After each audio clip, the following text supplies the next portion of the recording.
Good evening, and welcome to a new edition of Urban Sentinel Live. Yes, it's Monday night, and what do we do on Monday night? We do Urban Sentinel Live. Have a special guest with me tonight, Miss Raven Thissel, who's an activist and business strategist. So, what's up, Raven? How you doing tonight? I'm doing great. I'm so glad to be here. Thank you for inviting me.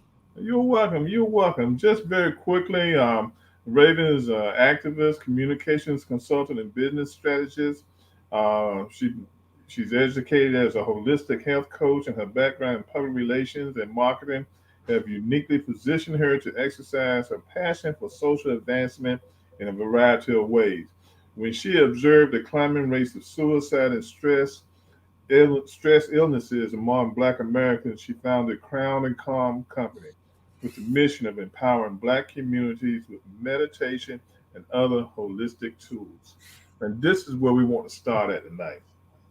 One of the first things I want to say is that this is very important. This is a very important conversation because because of this pandemic, we have found ourselves under a lot of stress. And one of the biggest stress factors has been trying to know or wanting to know that you're going to wake up the next morning. And that has been Mm. stressful on all Americans, especially Black Americans. So, Raven, get us started.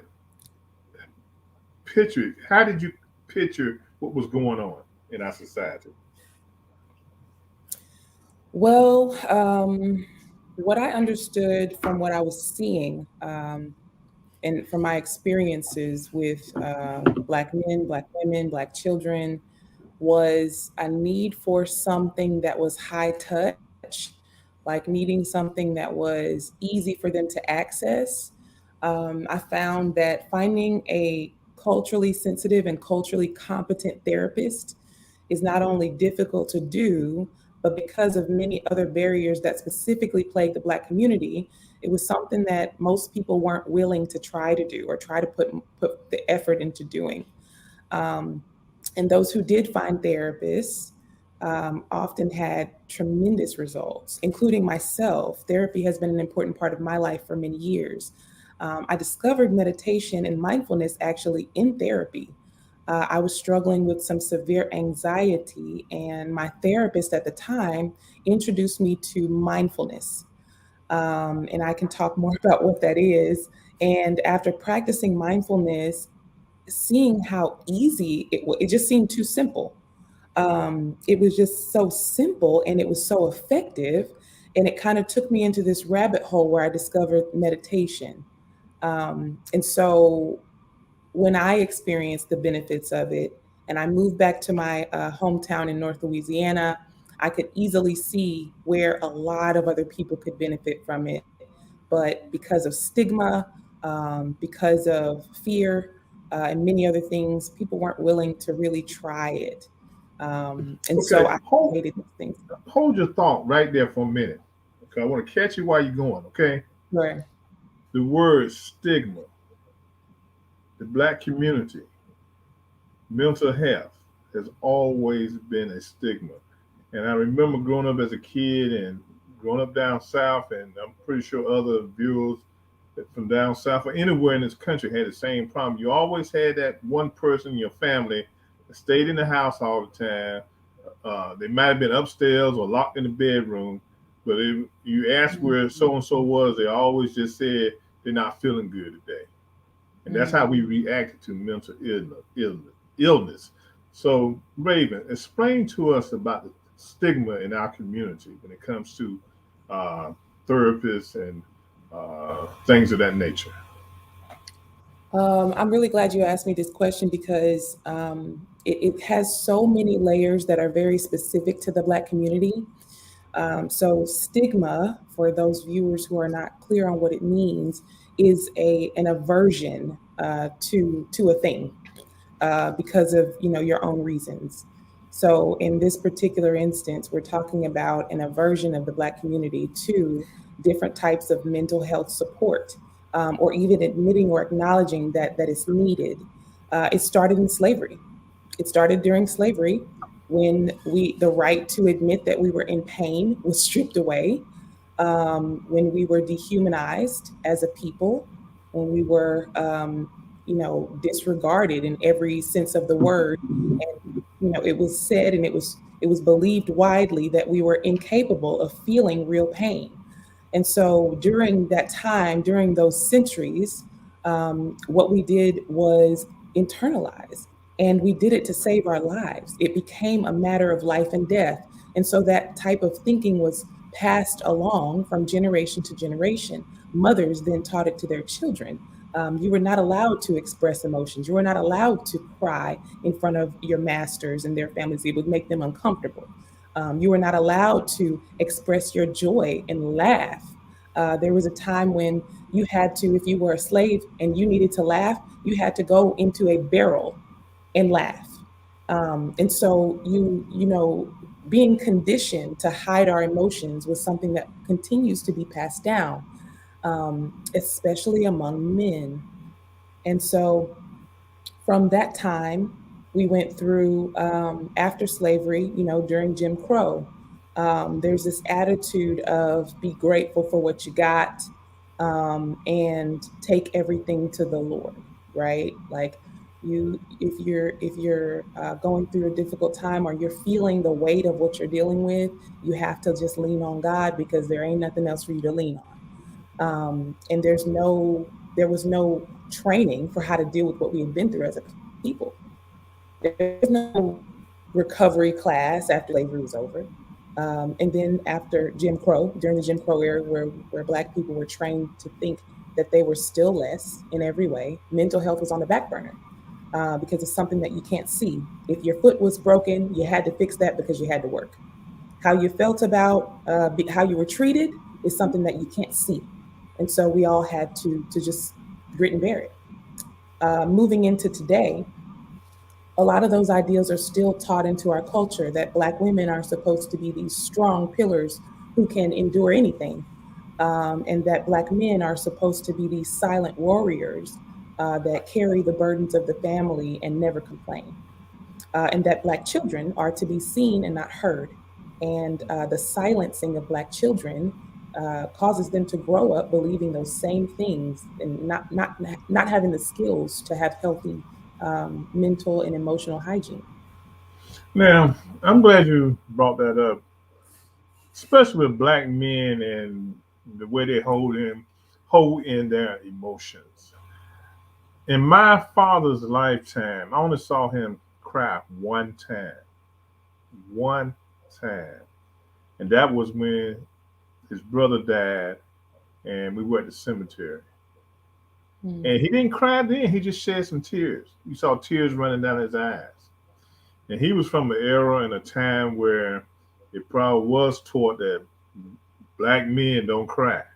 mm-hmm, You know, now over the years, the past few years, you have seen where black men are more emotional now than what they used to be. But back in the day, that was a sign of weakness. You mm. know, you had to be stoic regardless of what the situation was. And I kind of stared at him at the cemetery. That was the first time I ever seen any emotion like that from him. Hmm. You Yeah, know. and I think that's so common. I hear Mhm. so many tales like that, and it's not just the previous generation. Even though this generation of men is learning to emote, there's still a lack of awareness or understanding of how to do it properly, or how to do it in a healthy way. And there's still fear, there's still fear of being regarded as weak if you emote, if you have any other emotion besides anger. And anger has been really the only place where Black men have been permitted to express their emotion. And even that must be contained in the confines of your home. Mhm. You can't be an angry Black man out in trouble, right? So, what then happens is we have an entire generation of Black men who are dealing with the stresses of manhood, just the weight of the pressure to provide and to protect, right? The people who you are meant to look after. And then on top of that, as if that weren't enough, because that's a lot, You have the fear of your life, right? You have the fear of your life in different situations with police or even your job. Like on your job, there's a certain pressure because you have to carry yourself a certain way in this setting. And there are all of these additional stressors that Black men face that nobody else on the planet of the earth faces. And so, not having an outlet for that, they come home, and wife, kids are an easy target. They're an easy target, and they're a place where you let those things out, whether you do it with your silence and neglect, or you do it with your anger and your rage. And then we see the breakdown of the Black family, and the woman and her lack of an outlet does play into that as well. And so it creates this cycle where the Black family decomposes as a result of the lack of appropriate emotional intelligence. And so, what I'm hoping to do is to infiltrate the Black community with tools that are approachable. It's not meant to be a substitute for therapy at all, but a gateway into emotional hygiene and mental hygiene. And we need that. We really need that. And like you say, and probably a lot of our issues that we have in the Black community is because that we as Black men are angry, okay? We anger, we turn our anger towards society, towards the establishment. So we are angry. We have a lot of reasons to be angry. And again, as you stated earlier, probably a lot of the anger has spilled over from slavery and through everything else we've gone through since slavery and the ending of slavery, the way we've been treated. And to a certain extent, we are still treated that way even today, you know, on our jobs and in the community, from the police. We are shown a lack of respect as Black men. And it hurts. Oh, Like, yes. can we just admit that it's painful Hmm. to be disregarded on sight, to be feared on sight? I interviewed dozens of Black men as I was creating the King Vibe system. It's a meditation and mindfulness system that's designed specifically for Black men. And as I was creating it over the course of 9 months, the men that I talked to, they all talked about feeling like they had to shrink themselves in a lot of ways, feeling like they were constantly having to make sure that they were as non-threatening as possible in every situation.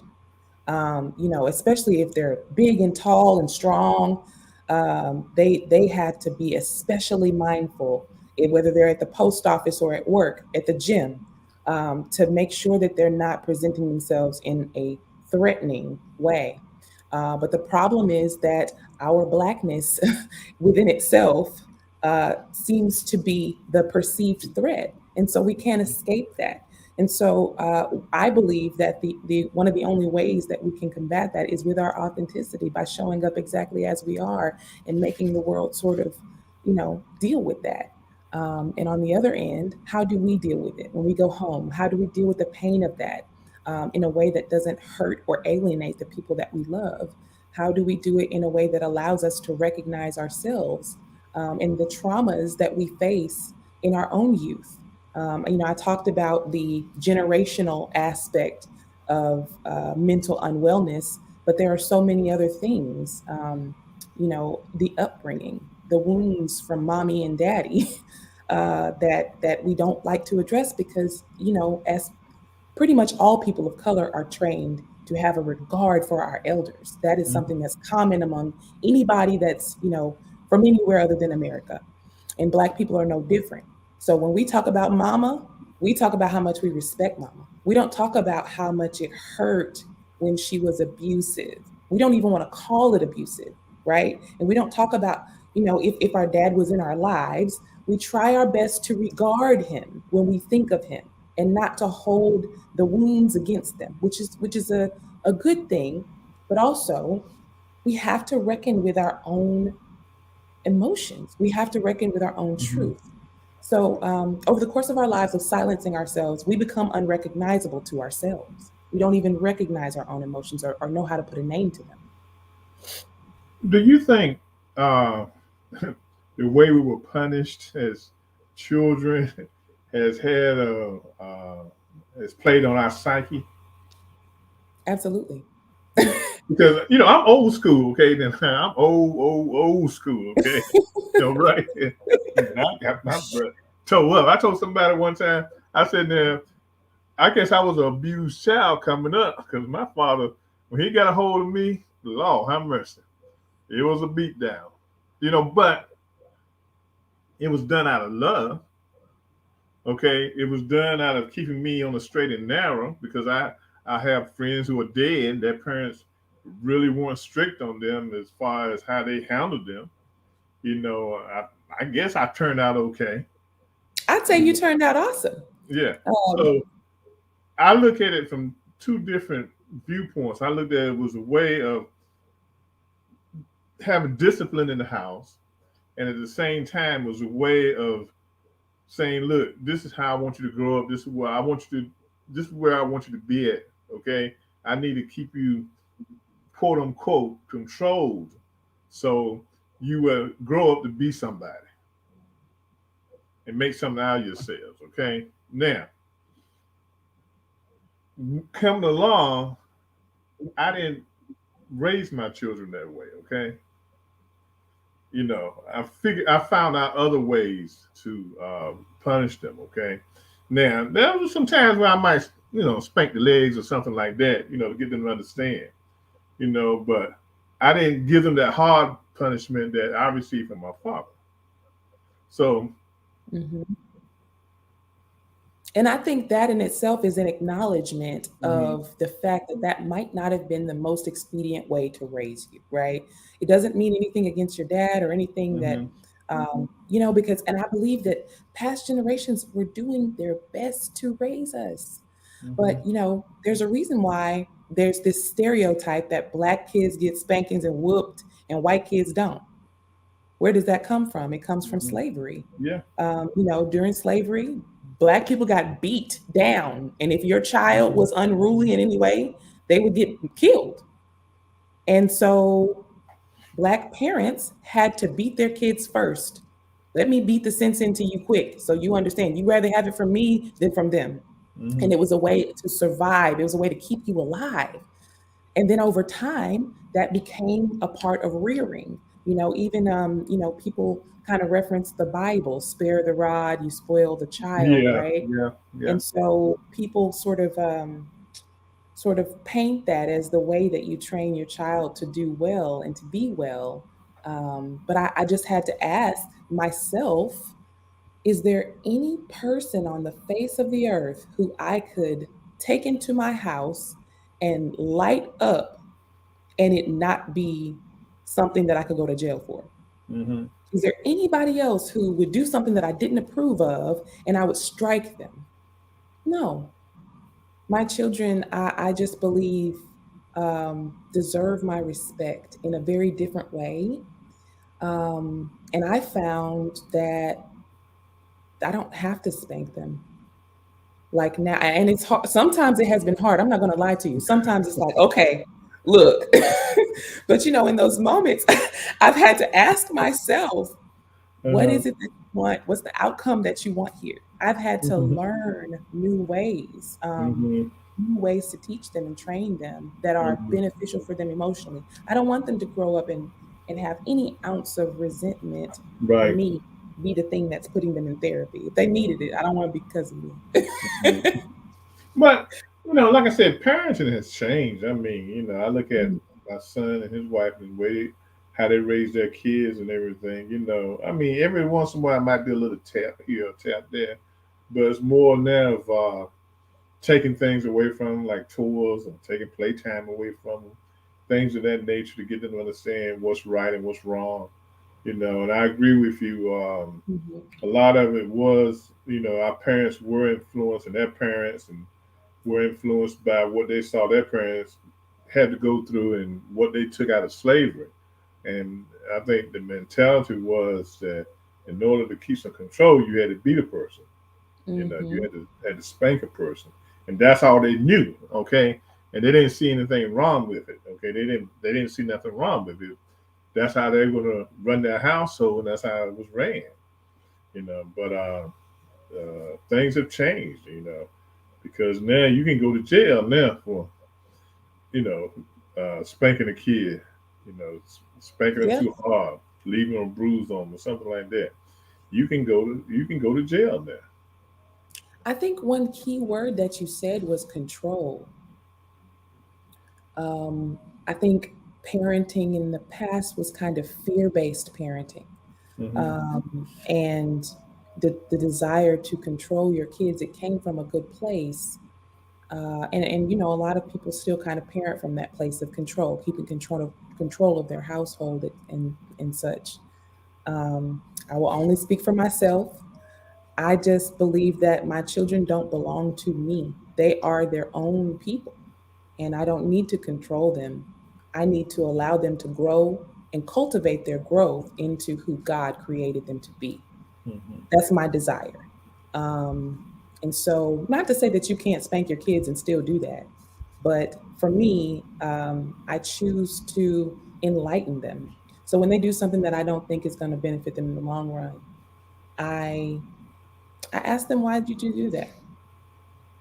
And I ask them leading questions to guide them to the behavior that I think is going to be best. And it's Hmm. exhausting. So much harder than just to spank them. It takes so much more work for me mentally. Hmm. Um, it will wear me out sometimes. And sometimes they don't reach it, you know, sometimes they don't reach it and we have to keep talking. Um, I meditate with my kids. I've taught them meditation. We do affirmations together. Okay. So generally speaking, my children are very calm without ever having to be beaten or spanked, you know? Hmm. It's just a But I different tell you, approach. sometimes you just want to get up and you just want to shake them to death. I knew there were times I felt like going, Lord, it's like Look, they take don't you to the criticize other edge. parents. Yeah. Parenting is hard. Yes. However, Yes. you survive it, okay? Yes. Yes. I find myself when I see younger parents now trying to uh, raise their kids and discipline their kids. Hey, I almost fall on the floor laughing because it's funny. Because you can see the frustration in them and the anxiety in them. They're trying to get it right. But that kid Yeah, just won't let go. That kid gonna keep pushing them buttons, yeah. and so you do have to learn a different way I think we're more of doing creative than that. You it. know, Hmm. we're more creative than we kind of give ourselves room to be. And sometimes when we Right. take one thing off the table, we allow ourselves to be more creative. Even in a marriage, Hmm. um, it's very uncreative to yell at me, right? Hmm. It's a lot more creative for me to find a way to relate than it would be for me to yell at you or Hmm. for me to snub you, to give you the silent treatment. Hmm. I think it's good to challenge ourselves to really push ourselves to be as to maximize our growth potential in every encounter with others. I believe that that's what others are for. Hmm. We treat relationships well, um, relationships with our kids, relationships with significant others, friends, colleagues. If we treat them all as opportunities to maximize who we can be, I think we get a lot more out of those things and we become a lot more. So I think our relationship with our kids is no different. My kids stretch me and they've caused me to grow a lot. Let me ask you a question. Are you available next Monday night? Next Monday night, I will have to check my schedule. Yeah, please do because next Monday, like I was telling you, I think Sunday or Saturday when we talked, we probably would have had to do this show in two parts since it's a 30-minute show because I really want to get into the meditation part. I really want to dive deeper into meditation and how it can help you as an individual and how we can spread this throughout our community, the Black community, to get people more involved in meditation to relieve the stress that's going on in our community at this time. Because I even would love to learn it. Because Yes. even at my age, I need to find ways to de-escalate the stress that happens in my life. So um, Tony said yes. Have Miss Thistle back. I'm loving her lesson. And I would so love to come back and talk more. And yeah. just briefly, I will share that Mm-hmm. over the last year that I've been running Crown and Calm, dozens of men have reached out thanking me for the system. Mm-hmm. Um, Last week, there was a man who was suicidal. He was thinking of killing himself. Mm-hmm. I gave him the system. This week, he's reached out and told me that it's already helping. Mm-hmm. So I would love to come back and to share more about meditation and what it can do. I have a system that makes it very approachable. Mm-hmm. So far, I've only designed the men's system. I'm in the studio working on the women's system right now. Both are available at crownandcalm.com. The women's system's available for pre-order. But we definitely got to do this. I think tonight we just kind of laid the groundwork for it. Okay. So uh, next week we want to talk about the meditation, and Tony just said, messaged me. She said, "Yes, we'd love for her to address those traumas and how to heal." She said, "Oh Yes. my God, I love her." So we need this in our community. I mean, we need it. We need it. We need it. Because we are behind the eight ball when it comes to this type of stuff. Like I was telling you, Sarah, when it comes to meditation and yoga and all that stuff like that, the stuff to help us spiritually and help our bodies, we're behind the eight ball. Okay, Yes. we just like in another galaxy, and it's time for us to take better care of ourselves mentally, and relieve ourselves of that stress and anxiety. Like you said, what you put together helped this gentleman, in just a week, to Yep. get him to realize to love himself. Yes. And that's Not to end important. his life. Yeah. Yeah, that's important. That's important. So to the viewers and listeners. Next week we're gonna have Miss Raven Thistle back on again. So bring your notebook this time, take some notes, so we can learn a little more about meditation. All we did tonight, we just kind of laid the groundwork, just introducing ourselves to what could be good for us as individuals, okay, to get us through our days, okay. So tomorrow night, I want you all to join me and Tony on Real World News TV, where our topic tomorrow night is going to be an easy topic. We're going to talk about our boy Robert Kelly. Uh, yeah, we're going to talk about him tomorrow night because what has happened in our community, um, what has happened with R. Kelly has divided the black community. Okay, you know, and you got Uncle Bill. He's putting his 2 cents in on it also. So we're going to have a conversation tomorrow night discussing R. Kelly and the things surrounding him and how what he has done has affected our community and how we look at things through different lenses, okay? And everybody's open to their own opinion, but sometimes we got to come together on some of these actions that take place in our community and uh, not support the predator, okay? I'm just going to put it out there. So tomorrow night we're going to talk about R. Kelly and Uncle Bill and some others that are on R. Kelly's side. But I do want to, Tony said, can I call her Dr. Thistle? So I want to thank Raven for being with us tonight for this part one of this show. Hey, I'm ready. I'm ready for next Monday night. So if you're watching tonight, come back next Monday night at 8:30. We're going to finish this conversation up. We're going to learn some more about meditation. We're going to put her information, out for us to be able to have, and we're going to support her. Okay, we need to support this in our community. Okay, we need to make this go nationwide. And so Raven has put together the program. All we got to do is buy it from her and use it. Okay, and that's what we're going to be talking about next Monday night. So appreciate everybody tuning in tonight. Any last words, Raven, before we go? Just thank you. If you do go to crowncalm.com and you look at the systems that are available there and you can't afford it, please reach out to me and I will make sure that you get it. That's And all. look, Now, let me tell you something. She's an entrepreneur and she's willing to help you get yourself together. Okay? She's telling you if you don't have the money, she will work it out with you. Okay? Now, as an entrepreneur, that's the wrong thing to do because you should be trying to make money. Okay? But she's willing to, you know, make sure that your well being is taken care of. So we need to support this young lady. Okay? We need to I support want her you to and live. she I get want you to live well. she's looking out for you. Okay? So Monday night, Urban Sentinel Live next week at 8:30. We're gonna sit down with Dr. Thissel again, and we're gonna talk about meditation. Okay. Until then, everyone, have a good rest of the week. Be good to yourself. Take care of yourself. Be blessed. Good night, Raven.